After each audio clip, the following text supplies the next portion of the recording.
pertama kemarin dan ini jilid yang kedua. Mohon direkam khotbah ini oleh media. Ya.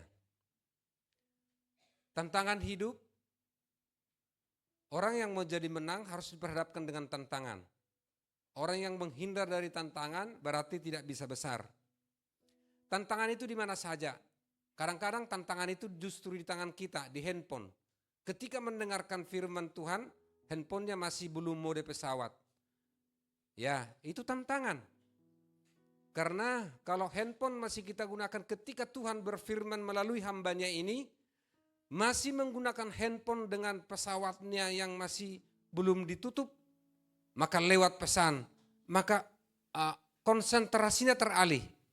Sehingga pesan Tuhan tidak sampai. Fokus kepada Tuhan, tidak ada yang lain kecuali Dia.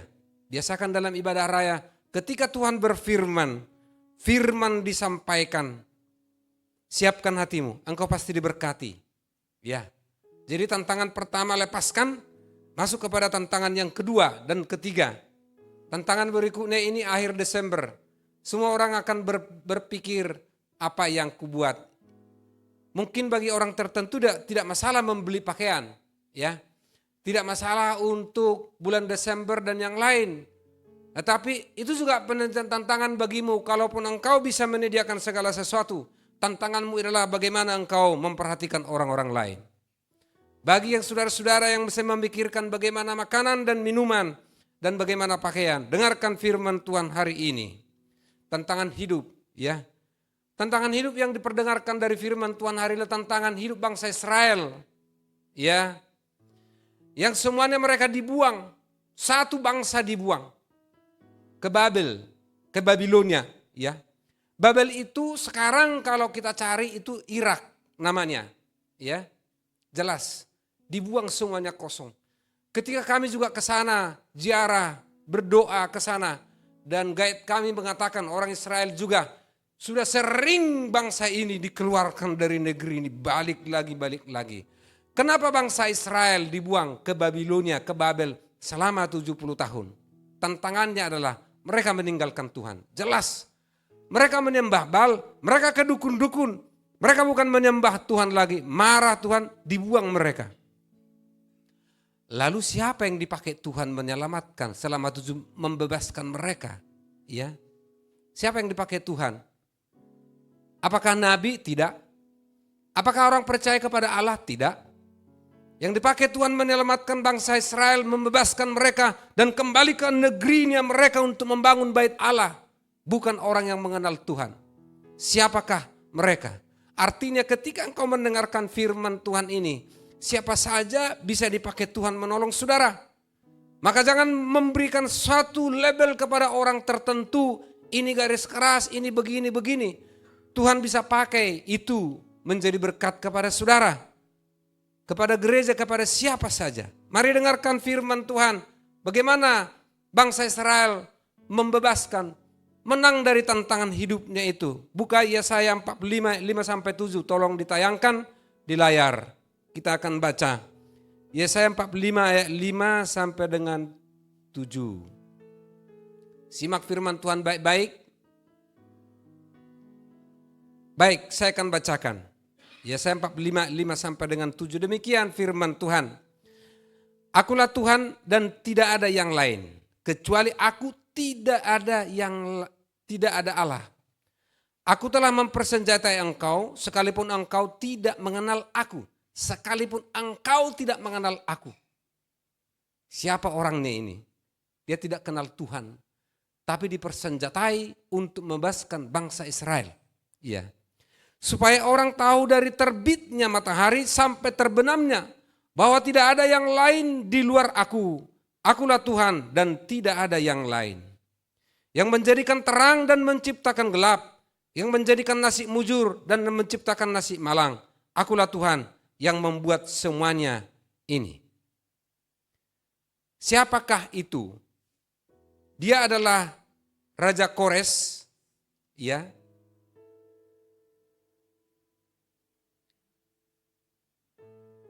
Kores itu, ya,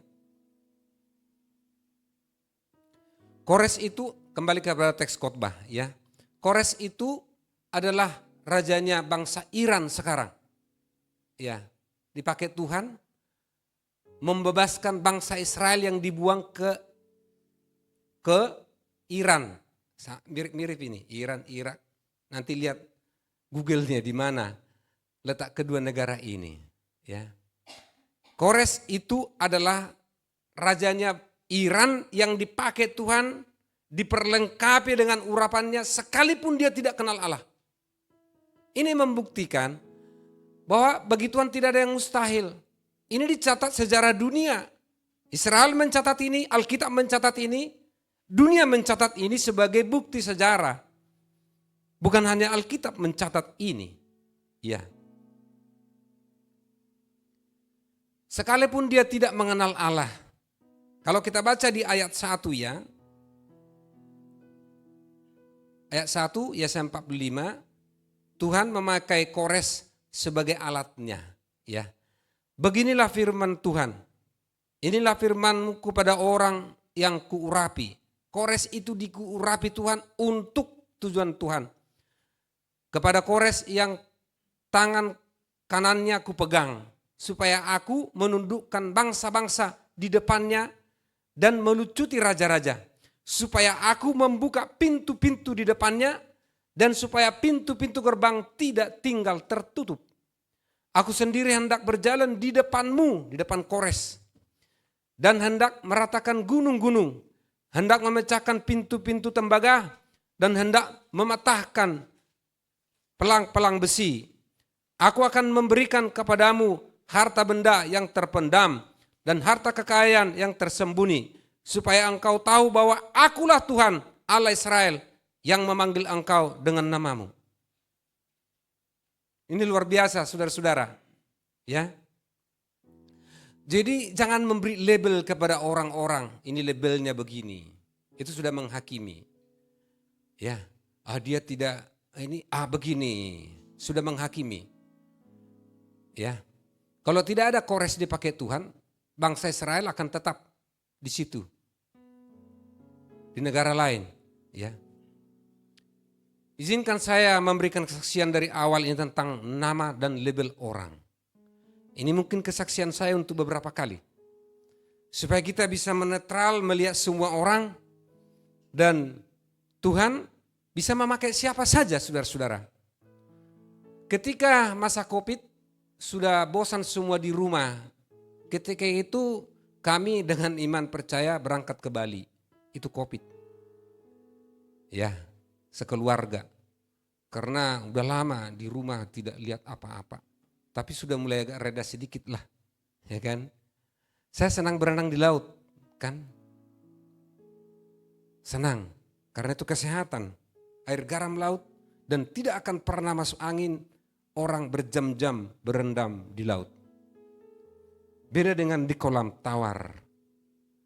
Nah, hari pertama tidak ada pantai. Di pikiran saya kan saya mau berendam. Hari kedua kami ke suatu tempat, saya udah lupa namanya, tapi itu laut bebas. Bukan seperti Pantai Kute. Landai. Langsung terjun, langsung dalam. Banyak orang namanya liburan. Ya. Orang Eropa, orang mana saja. Orang Indonesia banyak di situ. Terutama Eropa. Ya, saya bilang Eropa karena ya rambutnya gitu-gitu gitu ya. Putih-putih gitu. Nah. Lalu saya langsung terjun berenang. Hanya satu orang di situ dan kedua saya. Yang satu langsung keluar. Ombak udah besar karena udah siang. Udah siang. Ombak laut itu kan semakin sore semakin besar. Kalau pagi laut tenang. Di mana-mana laut pagi itu tenang. Nggak ada ombak itu. Makin sore makin kencang. Coba saudara ke Pulau Seribu.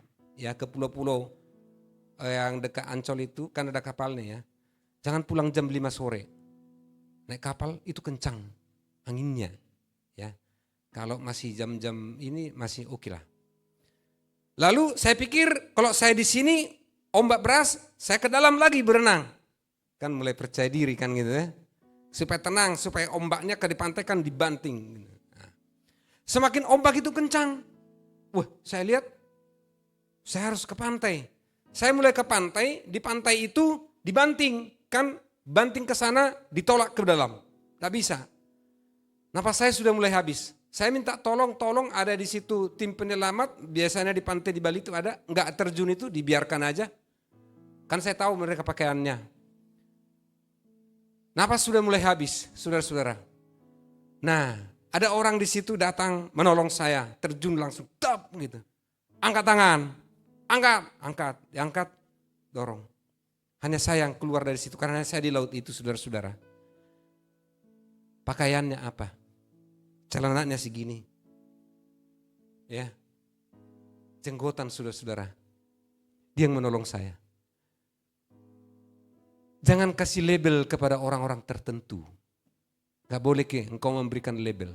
Demikian juga Kores ini, dia tidak mengenal Tuhan. Tapi diurapi Tuhan, dikalahkan Iran itu, lalu diberikan satu dekrit. Karena udah dikalahkan ini, antar negara ceritanya. Dekrit, engkau balik ke Israel, bangun rumah Tuhan di sana. Ditulis di firman Tuhan seperti itu. Saudara-saudara, ya, banyak cara Tuhan menolong engkau. Saya juga terlalu banyak menerima pertolongan Tuhan yang bukan dari orang-orang yang saya harapkan, saudara-saudara. Ya. Jadi kalau saya bergaul dengan setiap orang seperti di lingkungan ini, jangan heran. Itu firman Tuhan. Kita bergaul dengan mereka dengan ini di lingkungan ini. Nanti yang membagi undangan Natal ini, bukan saudara yang membagi undangan. Saudara tidak tahu di lingkungan ini siapa orang. Tapi orang-orang di sini, ya, yang bukan kita juga, saudara-saudara. Kenapa bisa begitu? Pertolongan Tuhan itu banyak caranya. Ya. Haleluya. Ya. Masuk kita ke ayat 4, ya, bacaan kita tadi. Dalam Yesaya 45 ayat 5 sampai 7. Sekalipun engkau tidak mengenal aku, tetapi aku mempersenjatai engkau. Kepada Kores. Kores tidak mengenal Allah, tapi dipakai Tuhan. Mempersenjatai. Apa buktinya dipersenjatai? Menang dia, menaklukkan Iran. Menang dia, ditaklukkan itu. Di mana di situ bangsa Israel dibuang. Ya, itu sebabnya ada lagu kan River of Babylon. Dan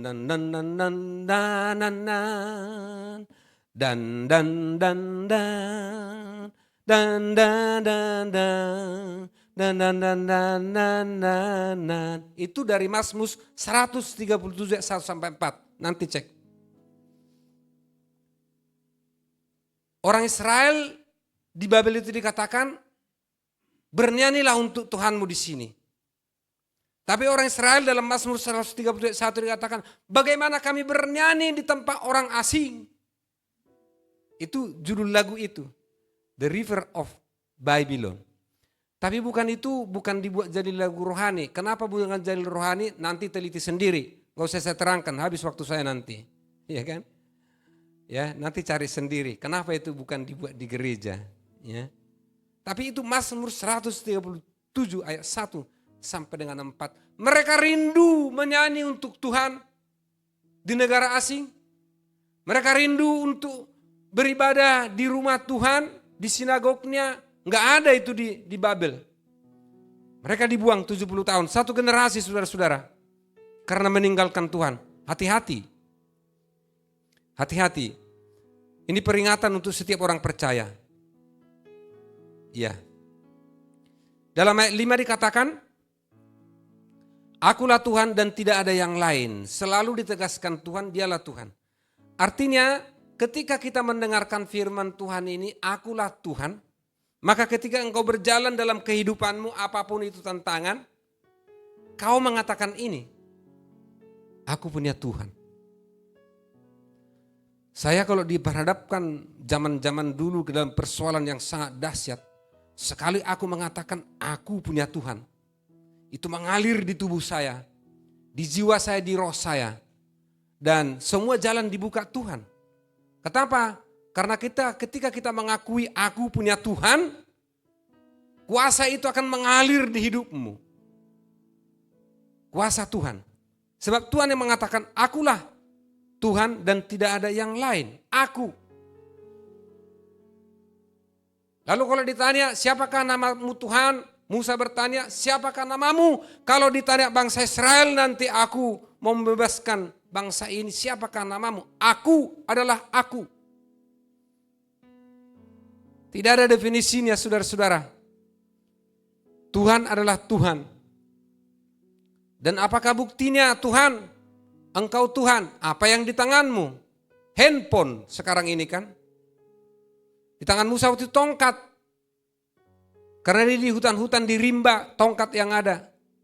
Lepaskan jari ular, tangkap jari tongkat. Saudara-saudara yang terkasih dalam nama Tuhan Yesus Kristus. Apa yang di tanganmu sekarang? Itu yang diberkati Tuhan kalau engkau menggunakan dengan baik. Tapi kalau engkau tidak menggunakan dengan baik, ada banyak orang melihat tantangan sekarang stres, saudara-saudara. Ya, pusing. Ya, masuk kepada rehab-rehab. Kenapa? Karena apa yang di tangannya itu tidak dipersembahkan kepada Tuhan. Setiap teknologi yang ada di tangan saya, itu saya persembahkan kepada Tuhan. Setiap saya membeli handphone, hampir waktu itu setiap seri, ya, dari Nokia ke Samsung, dari Samsung ke ini, ke tab yang besar, itu selalu saya beli. Tapi saya bilang, Tuhan berkati alat ini dan kupersembahkan kepadamu. Jangan heran saudara-saudara, di setiap kantor saya membangun teknologi yang luar biasa yang tidak dibangun. Lihat nanti di Google, benar nggak dibilang pendeta ini gitu ya. Orang belum membangun teknologi informasi, saya udah bangun. 10 detik bisa diakses dari seluruh dunia. Di mana berkasnya? Apa masalahnya? Sudah selesai belum? Orang tidak suka karena terlalu maju saya. Bagi saya tidak persoalan. Ya. Yesus mengatakan Allah bekerja, aku juga bekerja. Baca firman Tuhan. Ya. Komsel kemarin ada kesaksian di sini dari jemaat kita mendapat juara 2 se-Indonesia penataan arsip. Jemaat kita. Ya kan? Pemilih dipilih. Ya, se-Indonesia karena penataan arsip. Engkau dititipkan Tuhan di mana-mana engkau harus berkarya. Saya siang malam bekerja tanpa lelah di kantor itu. Ya, siang malam. Dan tidak ada pamrih. Saya tidak pilih-pilih ini ada uang atau tidak, enggak. Ketika saya membangun arsip digital, ya, arsip yang sudah puluhan tahun, yang sudah bulukan, harus di-scan. Scan sekarang gampang, scan zaman dulu enggak ada scan. Harus masuk digital dan harus ke lapangan menentukan di mana titik koordinat lokasi tanahnya. Itu kalau ada pemiliknya yang bersebelahan, kalau hanya satu kan salah tunjuk. Bayangkan pekerjaan yang sangat dahsyat. Tetapi saya sadari ini karya besar. Siang malam kita membiayai itu pribadi. Ya. Benar yang dibilang Pak Kasten ini, lihat nanti di YouTube, di Google. Apa yang saya katakan ini.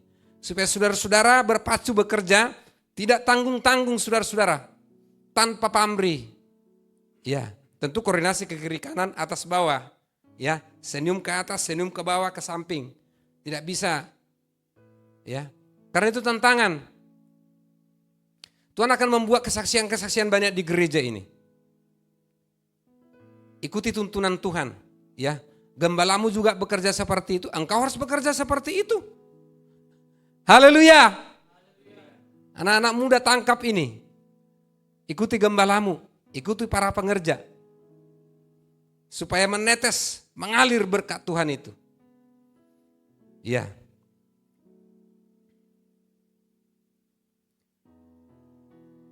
Di dalam Yesaya 46 ayat 5 dikatakan, kepada siapakah kamu hendak menyamakan aku? Allah berfirman kepada Yesaya, kepada siapakah? Kepada siapakah kita menyamakan Allah? Kalau kita lihat langit, dia menciptakan, lihat bumi, dia menciptakan, laut, dia menciptakan. Iya. Tidak bisa kita samakan Allah itu dengan siapa. Tugas kita adalah kita turut saja, ikut dia saja. Dia akan memberkati saudara-saudara, memberikan damai sejahtera, ketenangan, dituntun saudara-saudara. Kapasitas saudara-saudara akan diperluas. Hikmat pengetahuan saudara akan diangkat. Orang-orang yang mengikut Tuhan, yang loyal kepada Tuhan, seperti melihat orang lain di tempat kerjanya bodoh. Padahal bukan bodoh, engkau yang diangkat. Kemampuanmu. Oleh karena itu kalau engkau melihat orang lain di kantormu seperti bodoh, dia bukan bodoh. Engkau yang didandani Tuhan. Ya. Engkau yang diangkat kapasitas kemampuannya. Oleh karena itu wongke dia, orangkan dia bagaimana caranya, ya. Bagaimana caranya kita dengar nanti firman Tuhan. Ayat 6, supaya orang tahu dari terbitnya dan terbenamnya matahari tidak ada yang lain. Dari terbitnya matahari dan terbenamnya tidak ada yang lain. Artinya Allah. Allah yang menata tata surya ini, dia membuat matahari, ya, memberikan sinar. Tapi banyak orang ketakutan dengan sinar matahari. Lalu dia berjalan begini, dilindungi dari atas ke bawah. Masalahnya apa yang timbul? Kalau dia tidak kena sinar matahari yang diciptakan Tuhan itu, tidak ada vitamin D untuk tulangnya, keropos. Saya atur waktu hampir setiap hari. Mulai jam 8 sampai jam 9, di antara itu 10 menit. Lalu saya cari tempat, entah di rumah ke, entah di mana ke, di karuas ke, di mana ke. Saya mensyukuri matahari yang diberikan Tuhan. Supaya kuat, ada vitamin D. Haleluya. Dari pagi sampai terbitnya, dari terbit sampai terbenamnya, tidak ada yang lain. Dia tata planet ini dengan baik. Tidak bertabrakan saudara-saudara. Ya, ditata dengan baik. Tidak ada yang lain. Tuhan itu, ya. Ayat 7. Dia menjadikan terang dan gelap, nasib mujur dan nasib malang. Ini perlu ditekankan. Kalau dia membuat nasib mujur, kenapa dibuat nasib malang? Kan pertanyaannya begitu, ya. Menjadikan terang. Pada mulanya Allah menciptakan langit dan bumi. Bumi belum berbentuk, gelap gulita menutupi samudera raya. Ya. Lalu berfirmanlah Tuhan, Tuhan menjadikan terang. Yang pertama dijadikan Tuhan adalah terang. Itu hari pertama, baca nanti. Mungkin nanti liturginya Kara atau Jess, apakah masih itu? Pada mulanya kan biasa kan? Tapi kalau dirubah nggak apa-apa. Biasanya kan anak-anak TK itu pada mulanya kan gitu. Ya. Allah menciptakan terang, itulah hari pertama. Terang. Kalau di orang Batak itu namanya Situmorang. Situmorang itu kan terang namanya. Tumorang kan gitu ya. Jadi saya bercanda dengan teman-teman saya. Kalau Tuhan Yesus itu orang Batak ya Situmorang dia. Karena dia menciptakan terang, jadilah garam dan terang. Kan begitu kan? Kenapa harus terang yang diciptakan? Karena itu dibutuhkan manusia. Di dalam kegelapan tidak ada keputusan yang benar. Tetapi di dalam terang kita berjalan dengan baik. Kita boleh berjemur bersinar matahari, menikmati hadirat Tuhan, menikmati berkat Tuhan. Dan kita sehat, terang. Oleh karena itu jangan gabung-gabung gelap dan terang. Sebab tidak ada pertemuan terang dan gelap. Kalau sudah datang terang itu pagi hari, gelap itu diusir. Tidak ada pertemuannya saudara-saudara. Itu terpisah. Jelas itu dipisahkan oleh Tuhan. Ya. Jadilah garam dan terang. Ujilah misi gereja ini yang ditaruh Tuhan. Visi ya. Menjadi garam dan terang. Uji dari sudut mana? Tapi kau jangan hanya tinggal menguji-nguji saja. Ya. Ikutin saja. Karena itu yang Tuhan untuk gereja ini. Menjadi garam dan terang. Saudara-saudara menjadi garam dan terang di gereja, di lingkungan, di tempat pekerjaan. Saudara-saudara akan dipakai Tuhan. Kekuatan yang berlimpah-limpah itu dari Tuhan, bukan dari saudara. Hikmat yang berlimpah-limpah itu dari Tuhan. Akan diberikan saudara-saudara.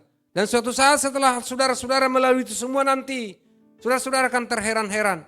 Tuhan itu ajaib dan luar biasa. Ya. Dia menjadikan nasib murung dan nasib malang. Ini untuk bangsa Israel yang dibuang ke Babel. Diciptakan dia nasib malang saudara-saudara dibuang ke sana. Kenapa?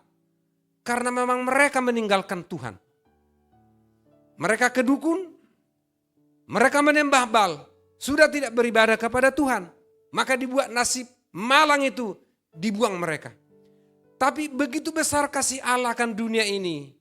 Dan ketika dalam pembuanganlah Tuhan berfirman, Ya, rancanganku bukan rancanganmu. Rancanganku adalah damai sejahtera yang penuh harapan dan penuh masa depan. Justru ketika bangsa Israel dibuang, maka firman itu disampaikan. Ya, artinya kasih Tuhan itu tidak terukur, tidak ada yang bisa mengukur. Kasih setia Tuhan tidak ada yang bisa mengukur, saudara-saudaraku. Sudah dibuang masih dibilang masa depan. Lalu kenapa menjadi malang nasib bangsa ini? Karena mereka meninggalkan Tuhan. Tapi kasih Tuhan luar biasa. Diutus Kores untuk membebaskan mereka. Dan mereka kembali untuk membangun rumah Allah. Maka disebut dengan ayat 9. Celakalah orang yang berbantah dengan pembentuknya. Ya. Karena akulah Tuhan, tidak ada yang lain. Jangan coba-coba berbantah dengan Tuhan. Celakalah orang yang berbantah dengan pembentuknya. Ya, kita ini adalah sebagai tanah liat saja. Dan Allah berfirman kepada Nabi Yeremia ketika tanah liat itu rusak di tangan pembentuk tanah liat itu, maka dibetukin lagi sesuai dengan kehendak pembentuk tanah liat itu. Maka Tuhan berfirman kepada Nabi Yeremia, demikianlah engkau umatku di tanganku. Luar biasa kan? Jadi kalau kita melihat keluarga, anak-anak, gereja, pelayanan, demikianlah di tangan Tuhan kita semuanya. Seperti tanah liat.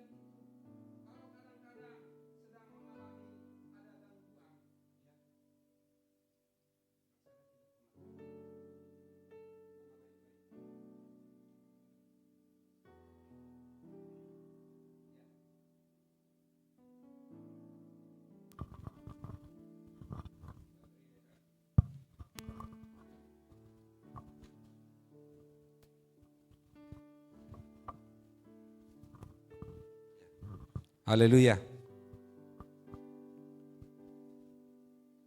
Ya. Jadi jangan kita berbantah dengan Tuhan. Kita ikuti kehendak Tuhan. Kita ikuti rencananya. Saudara-saudara akan dilabuhkan ke tempat yang Tuhan kehendaki. Dan saudara-saudara akan didandani Tuhan. Diperlengkapi Tuhan menjadi saksinya. Menjadi berkat bagi banyak orang. Maka Kores menaklukkan Kaisar Babel, ya. Itu tahun 539 sebelum Masehi. Lalu dikeluarkanlah dekret sekitar 538 yang mengizinkan orang Yahudi kembali ke Yerusalem dan membangun kembali bait suci. Saudara-saudara terkasih dalam nama Tuhan Yesus Kristus, bagi Tuhan banyak cara membuka jalan kepada saudara. Ya, makanya jangan kasih label-label kepada orang. Jangan kau buat kesimpulan tertentu kepada orang. Karena Kores tidak mengenal Tuhan tapi diurapi untuk kepentingan Tuhan. Demikian untuk saudara-saudara, anak-anak saudara-saudara, ya. Banyak cara Tuhan, banyak orang yang dipakai Tuhan untuk itu. Apa yang menjadi tantangan hidup kita di zaman ini, ya? Apa yang menjadi problem hidup kita? Apakah kelaparan? Apakah kemiskinan? Kalau itu menjadi tantangannya, Yohanes 5:17 dikatakan, Allah bekerja, Allahku bekerja, dan aku pun bekerja, kata Yesus. Kalau Yohanes kan Injil kan. Allah bekerja, Yesus pun bekerja. Kalau itu menjadi tantangan saudara-saudara kelaparan dan kemiskinan, cari pekerjaan. Yang gak bisa lagi bekerja, udah usia, bekerja di rumah. Ya, apa yang bisa dikerjakan tangan, apa yang dijumpai tanganmu kerjakan. Jadi tidak ada yang berhenti sampai kapanpun. Ya, di antara kita sekarang ada umur 75 tahun, ada umur 83 tahun. Mertua saya hadir hari ini, maka saya senang. Oma Eti juga hadir. Mereka juga bekerja. Tanya ini Oma Eti nih, mulai pagi dia berdoa. Dia tunjukkan rekaman doanya. Ini doa saya, Pak Pendeta. Tiap pagi berdoa. Lalu dia berdoa, memasak, ya, ngeringin rumah, nyuci. Bukan hanya itu, buka kios. Kiosnya luar biasa. Orang bisa membeli di situ tanpa dia. Pokoknya harganya udah tahu, dikembalikan, dibuat di situ uangnya. Bayangkan. Ya. Ya, perlu kejujuran. Apa artinya saudara-saudara? Yesus berkatakan Allah bekerja, aku pun bekerja. Baca Yohanes 5 ayat 70, ayat 17. Semua harus punya aktivitas, bekerja. Tidak bisa di kantor, di rumah. Apa yang dikerjakan tangan di rumah dijumpai, kerjakan. Haleluya. Jadilah anak-anak Tuhan yang luar biasa, ya. Yang luar biasa, berkarya, ya. Apakah aniaya, apakah penderitaan, ya. Apakah sakit penyakit? Apakah pencobaan? Ya. Atau amarah, atau pertikaian? Apa yang menjadi tantangan hidup kita? Saudara-saudara, jangan berbantah dengan pencipta kita. Tapi ingat Allah bekerja, ya. Dan dikatakan firman Tuhan, Allah turut bekerja. Sampai hari ini Allah turut bekerja, mendatangkan kebaikan bagi orang-orang yang mengasihi Dia. Persoalannya apa, kita mengasihi Tuhan atau kita mengasihi handphone kita setiap hari? Apa yang disajikan informasi itu terus kita ini. Itu menjadi tantangannya saudara-saudara. Ya.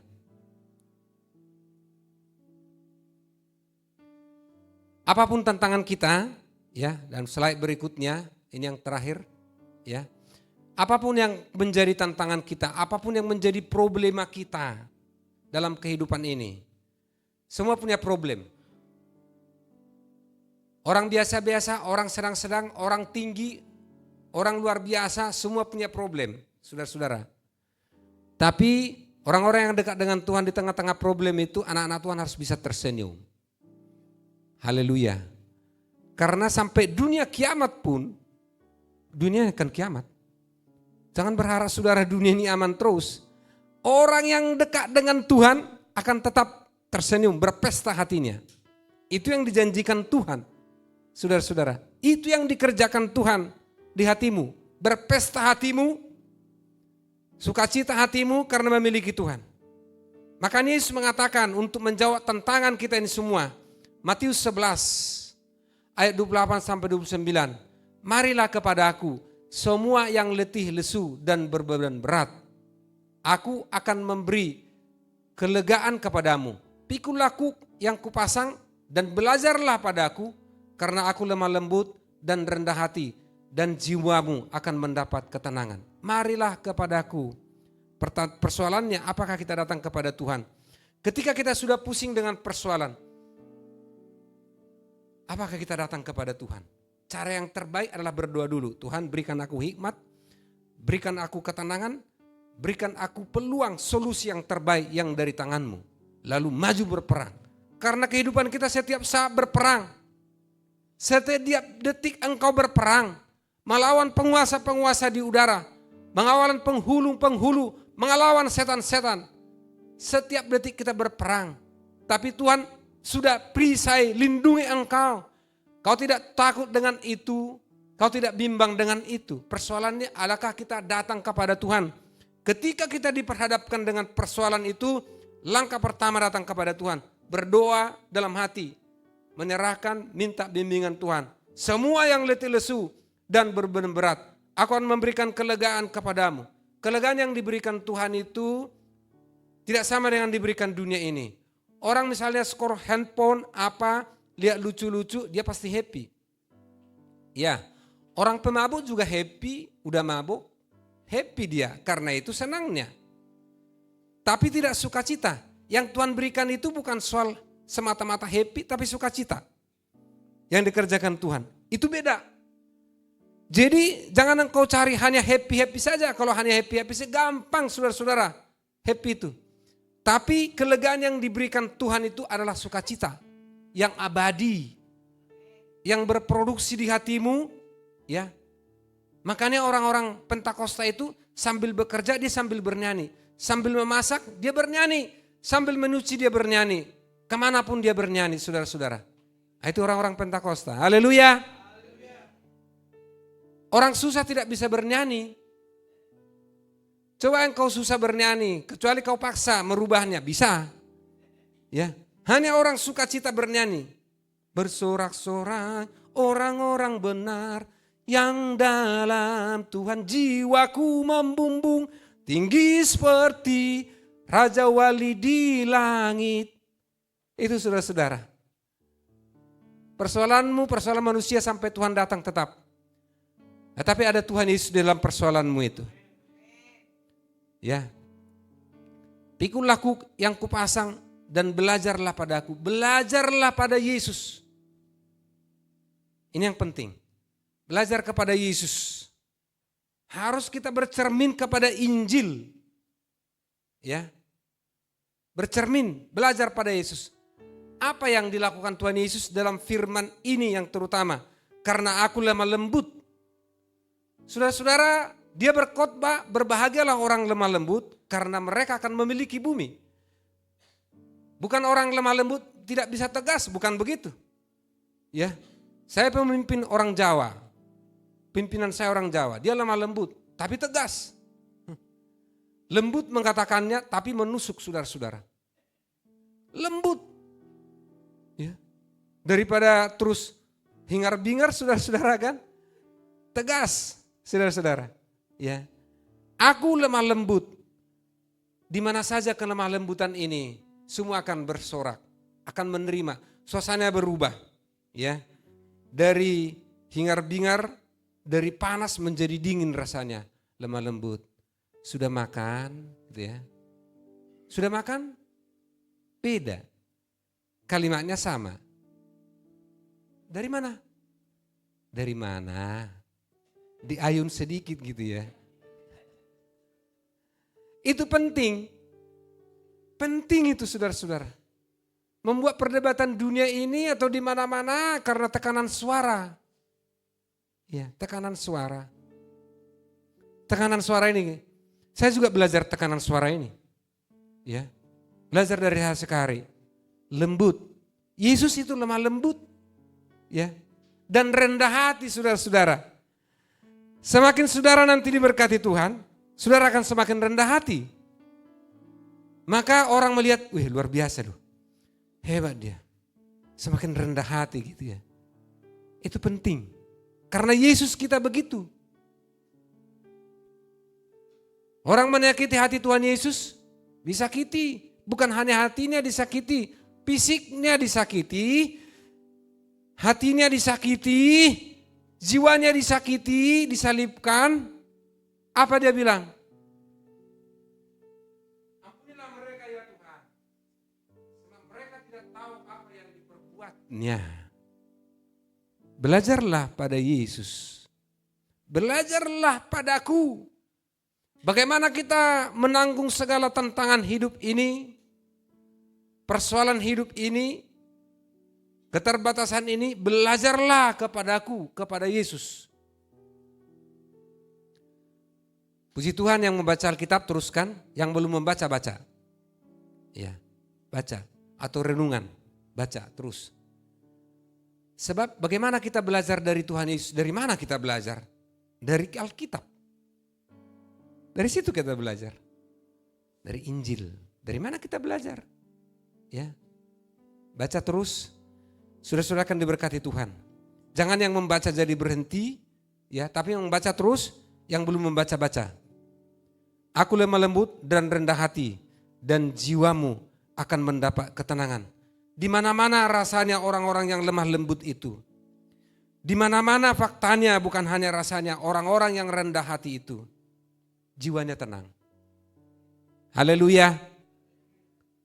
Itu yang dititipkan Tuhan hari ini kepada kita. Belajar menghadapi tantangan, menerima tantangan ini. Ya. Menang dari segala tantangan kehidupan ini. Belajar dari bangsa Israel yang meninggalkan Tuhan. Lalu Tuhan marah, menentukan nasibnya, malang, dibuang. Tapi begitu besar kasih Tuhan itu. Dipakai orang yang tidak diperhitungkan. Orang yang tidak mengenal Allah. Saudara-saudara jalanilah hidup itu dengan baik. Saudara-saudara jalanilah karirmu dengan baik. Pertolongan itu banyak cara Tuhan menolong saudara-saudara. Mengangkat saudara-saudara. Tapi ingat, labelmu tetap. Engkau dipakai Tuhan menjadi saksi bagi banyak orang. Engkau dipakai Tuhan menjadi berkat bagi banyak orang. Jangan hindarkan itu. Itu menjadi tema hidup kita. Menjadi berkat bagi banyak orang. Banyak cara Tuhan. Dialah way maker. Dialah pembuka dan pembuat jalan. Sebagai penutup daripada khotbah ini. Tiada satu pun seperti Engkau Yesus. Kau sahabat yang setia. Dalam bahaya kau menggendongku. Engkau Yesus sahabatku.